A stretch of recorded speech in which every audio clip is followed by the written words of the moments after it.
किसान भाई अब बात करने वाले हैं बारिश के समय पर हमारे किसान भाइयों को अपने गन्ने में ऐसे कौन से ज़रूरी कार्य करने रहते हैं जिसकी वजह से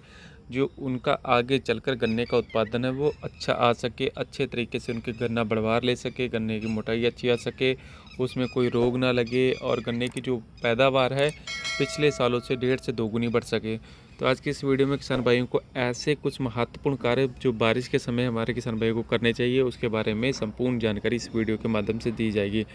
बारिश के समय काफ़ी प्रकार के जो ज़रूरी कार्य हैं जो किसान भाई नहीं करते उसे नज़रअंदाज करते हैं, जिसकी वजह से आगे चलकर जो उनको उत्पादन है उस पर भारी गिरावट देखने को मिलती है। तो ये जो महत्वपूर्ण कार्य है इसमें जो नंबर 1 पर जो हमारे किसान भाइयों को एक तो अपने खेत को खरपतवार मुक्त रखना है कि कोई भी प्रकार का खरपतवार उनके गन्ने के खेत में नहीं है। अगर अधिक बारिशें हो रही हैं तो किसी भी खरपतवार नाशी से अपने खेत में खरपतवार को नियंत्रण कर सकते हैं। और उसके उपरांत जो दूसरा कार्य किसान भाइयों को जो करना रहेगा अपने खेत पे वो मिट्टी चढ़ाने का कार्य करना रहेगा। मिट्टी चढ़ाने से एक तो किसान भाइयों की आगे चलकर पेड़ी भी काफ़ी प्रबंधन रहता है, पेड़ी भी काफ़ी अच्छी होती है, ऊपर से जो हवाओं से जो गन्ने में गिरता है उसको भी काफ़ी अच्छा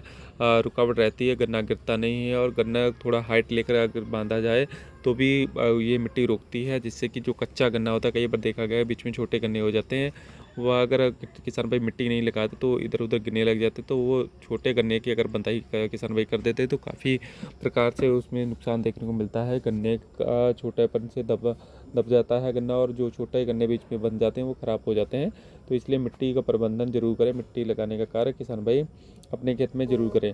और नंबर 3 पर जो किसान भाई को बहुत ही महत्वपूर्ण कार्य करना है वो अपने खेत के अंदर बाहर अच्छी तरीके से उसको चेक कर लेना है कि किसी प्रकार की उसमें फंगस जनित कोई बीमारी नहीं है, क्योंकि हवा में लगातार उमस बनी हुई है, कभी बारिश होती है कभी तेज़ धूपें लगती है, तो इसी समय में सबसे अधिक पोका बोइन और फंगस जनित बीमारियां इसी समय लगती हैं। रेड डॉट जनित बीमारियां भी इसी समय लगती हैं और भी अन्य कई प्रकार की फंगस जैसे जो दिक्कतें होती हैं, मिलीबग वगैरह किसान भाई जो कीटों का प्रकोप भी काफ़ी इस समय देखने को मिलता है। जब हवा में नमी बनी रहती है तो मिलीबग वगैरह भी इसी समय ज़्यादातर अटैक खेत में करते हैं।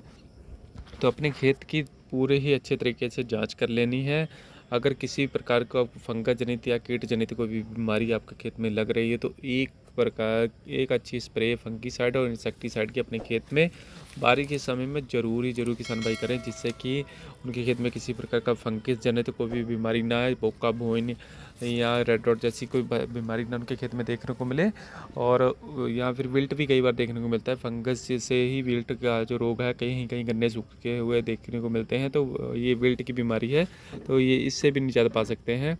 और इसके उपरांत किसान भाई को जो एक कार्य और महत्वपूर्ण करना है कि इस समय बारिश के समय अपने खेत में गन्ने के खेत में ज़रूर ही थोड़ी थोड़ी खाद डालनी है। खादों के तौर पर माइक्रो न्यूट्रेंट का ज़्यादातर प्रयोग करें, यूरिया की मात्रा थोड़ी सी कम लें, 20 से 25 किलो प्रति एकड़ के हिसाब से यूरिया लें और उसमें पोटास और बोरान और किसी पर अच्छा किसान भाई माइक्रो न्यूट्रेंट को मिलाकर अपने खेत में ज़रूर डलवाएं, जिससे कि आपके खेत में लगातार हरियाली बनी रहे, गन्ना अच्छी तरीके से ग्रोथ पर रहे और गन्ना को रुकावट ना मिले, गन्ने की मोटाई भी अच्छी आ सके, गन्ने की लंबाई भी अच्छी जा सके। तो ये कुछ महत्वपूर्ण कार्य हैं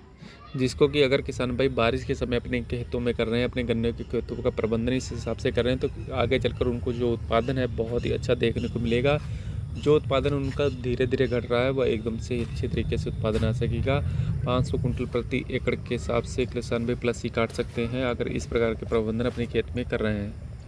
किसान भाई उम्मीद है वीडियो में बताई गई जानकारी का आपको चली गई, वीडियो में बताई गई जानकारी का आपको चली तो कृपया हमारे चैनल को जरूर सब्सक्राइब कीजिएगा और वीडियो को लाइक करना ना भूलें। धन्यवाद।